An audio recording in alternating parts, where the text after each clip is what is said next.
Let's get real about those awkward reels. They're hard to maneuver and slow your productivity. And they're dangerous when they break away and roll free.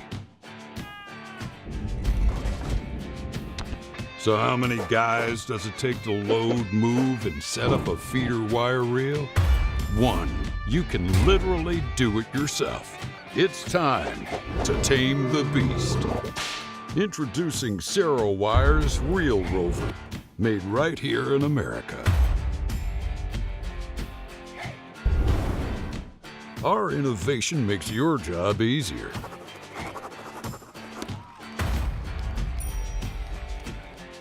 Why wait on forklifts and pallet jacks?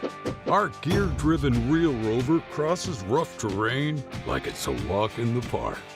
Stop running back and forth to check and recheck your wire pull setup. Streamline that job site and you'll be the hero of your field team.